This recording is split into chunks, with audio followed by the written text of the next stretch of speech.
ಹಬ್ಬ, ಇಲ್ಲಿ ಪಾತ್ರೆ ತೊಳೆದಿದ್ದೇ ಗೊತ್ತಾಗ್ಲಿಲ್ಲ. ಸಿಂಕ್ ಕಟ್ಕೊಳ್ಳೋದಂತೂ ಇಲ್ವೇ ಇಲ್ಲ.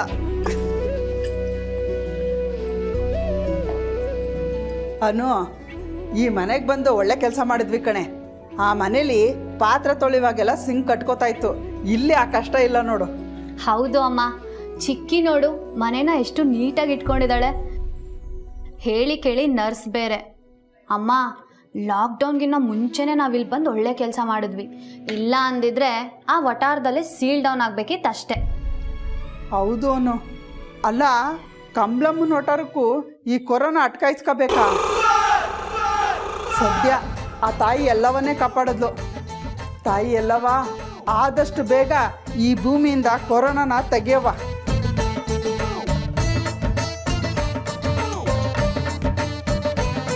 ಆದರೂ ನಮ್ಮ ಪೂರ್ಣಿನ ನೆನೆಸ್ಕೊಂಡ್ರೆ ಪಾಪ ಅನ್ಸುತ್ತೆ ಕಣೆ. ಅವಳು ನರ್ಸ್ ಓದ್ತೀನಿ ಅಂದಾಗ ಮನೇಲಿ ಯಾರೂ ಒಪ್ಕೊಳ್ಳಿಲ್ಲ.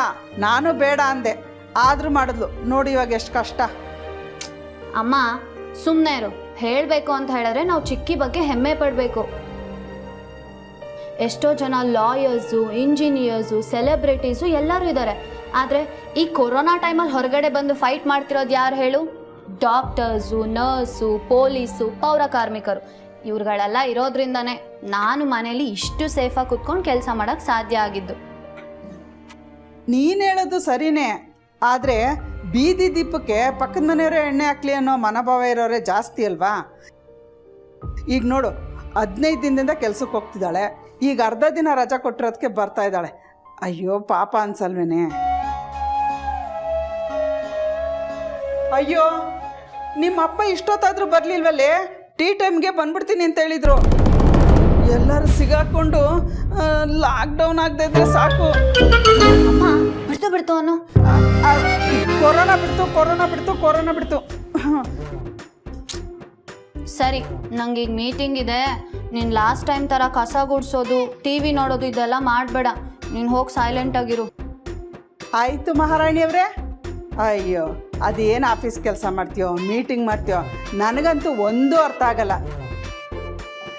Yes madam, yes sir, I will do ಅಂತ ಅದೇ ಮಾತನ್ನ ಬೇರೆ ಬೇರೆ ರಾಗದಲ್ಲಿ ಆಡ್ತೀಯ ಅಷ್ಟೇ.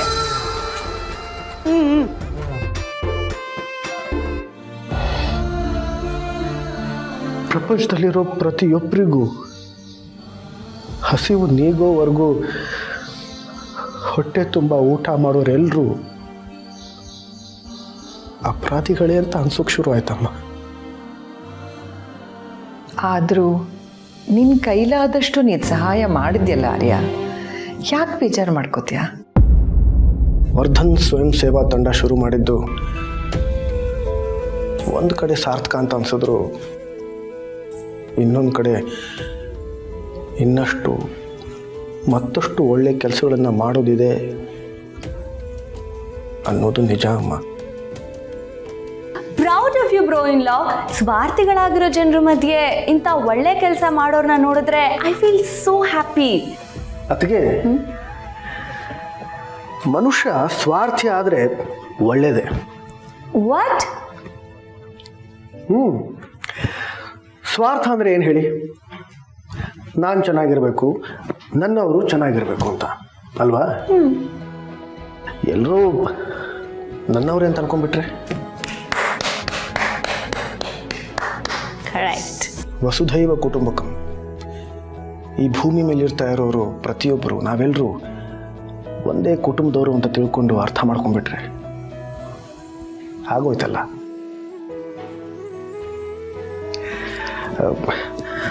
ಮಾತಲ್ಲೇ ಹೊತ್ತಾಗೋಯ್ತು. ನನಗೆ ಆಫೀಸ್ ಮೀಟಿಂಗ್ ಇದೆ, ಇದನ್ನು ನಾನು ಆಮೇಲೆ ಮಾಡ್ತೀನಿ. ಅತ್ತಿಗೆ, ಅಮ್ಮ, ನಾಳೆ ಹರ್ಷ ಮತ್ತು ಅತ್ತಿಗೆ ತುಂಬ ಮುಖ್ಯವಾದ ದಿನ. ಅದರ ಬಗ್ಗೆ ನಾನು ಆಮೇಲೆ ಮಾತಾಡ್ತೀನಿ. ಬಂದೆ.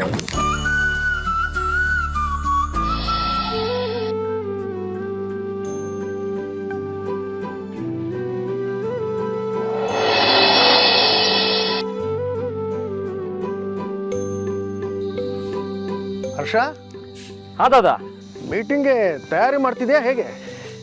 ಮೀಟಿಂಗಾ? ದಾದಾ ಸಾರಿ, ನಾನು ಮೀಟಿಂಗ್ ಇರೋದೇ ಮರ್ತೋಗ್ಬಿಟ್ಟಿದೆ. ದಾದಾ ಈ ಗುಡಿಸೋ ಮೆಥಡ್ ಬಗ್ಗೆ ಅನಲೈಸ್ ಮಾಡ್ತಾ ಮಾಡ್ತಾ ನಾನು ತಲೆಯಲ್ಲಿರೋದೆಲ್ಲ ಗುಡಿಸ್ಬಿಟ್ಟೆ. ಗುಡ್ಸೋ ಮೆಥಡ?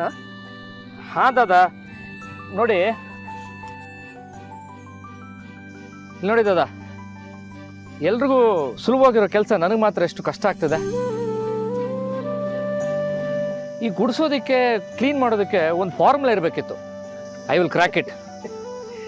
ಇರಬೇಕೇನು? ಫಾರ್ಮುಲಾ ಇದೆ. ಹೌದಾ? ಯಾವುದು? ನಾನು ಈ ಲಾಕ್ಡೌನ್ ಟೈಮಲ್ಲೇ ಕಲ್ತ್ಕೊಂಡೆ. ಅಂತರಂಗ ಶುದ್ಧಿ ಬಹಿರಂಗ ಶುದ್ಧಿ ಅಂತ ನೆನಪಲ್ಲಿಟ್ಕೊ. ಅದೇ ಫಾರ್ಮುಲಾ. ಅದೇ ಹೇಗೆ? ಇದು ಗುಡಿಸೋದು ಬಹಿರಂಗ ಶುದ್ಧಿ. ಮೇಲ್ನೋಟಕ್ಕೆ ಆ ಜಾಗ ಸ್ವಚ್ಛವಾಗುತ್ತೆ, ಆದರೆ ಒರೆಸೋದು ಅಂತರಂಗ ಶುದ್ಧಿ. ಈ ಸಣ್ಣ ಪುಟ್ಟ ಧೂಳಿನ ಕಣಗಳು ಅದರಿಂದ ಸ್ವಚ್ಛವಾಗ್ತವೆ. ಗುಡಿಸುವಾಗ ಮುಂದಕ್ಕೆ ಗುಡಿಸ್ಬೇಕು, ನೆಲ ಒರೆಸುವಾಗ ಹಿಂದಕ್ಕೆ ಒರೆಸ್ಬೇಕು.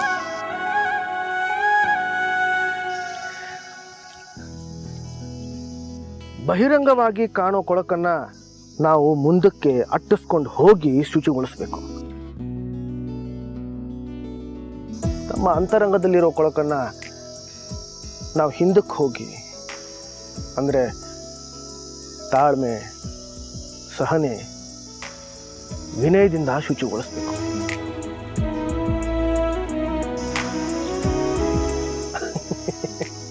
ಗುಡಿಸೋದ್ರಲ್ಲಿ ಇಷ್ಟೆಲ್ಲ ವಿಷಯ ಇದೆಯಾ? ಎನಿವೆ, ನಾಳೆಯಿಂದ ಆಫೀಸ್ ಓಪನ್ ಆಗ್ತಿದ್ಯಲ್ಲ, ಒಳ್ಳೇದಾಯಿತು. ಇಲ್ದಿದ್ರೆ ನಮ್ಮನೇಲೇ ಒಬ್ಬರು ಸಾಧು ಸನ್ಯಾಸಿ ಉಟ್ಕೊಂಡ್ಬಿಡ್ತಿದ್ರೇನೋ. ಆಡ್ಕೊತಿದ್ಯಾ? ಇರಲಿ ಇರಲಿ, ಸುಮ್ಮನೆ ತಮಾಷೆ ಮಾಡಿದೆ ದಾದಾ. ಚೆನ್ನಾಗಿತ್ತು. ಸರಿ, ಮೀಟಿಂಗ್ ಹೊತ್ತಾಯಿತು. ಯಥಾ ರಾಜ ತಥಾ ಪ್ರಜಾ. ನಾವು ಸರಿಯಾಗಿ ವೇಳೆಯನ್ನು ಪಾಲಿಸಿದ್ರೆ ಎಲ್ಲರೂ ಪಾಲಿಸ್ತಾರೆ. ನಡಿ. ದಾದಾ, ಇವತ್ತೊಂದಿನ ನನಗೆ ಮೀಟಿಂಗ್ ರಜಾ ಬೇಕು. ನಾಳೆ ವೆಡ್ಡಿಂಗ್ ಆ್ಯನಿವರ್ಸರಿ ಇದೆಯಲ್ಲ, ಪ್ರಿಪ್ರೇಷನ್ ಮಾಡ್ಕೋಬೇಕು. ಗೊತ್ತು. ಸರಿ, ನಾನು ಮೀಟಿಂಗ್ ಮುಗಿಸ್ಕೊಂಡು ಬರ್ತೀನಿ, ಆಮೇಲೆ ಮಾತಾಡೋಣ. ಶೋರ್ ದಾದಾ.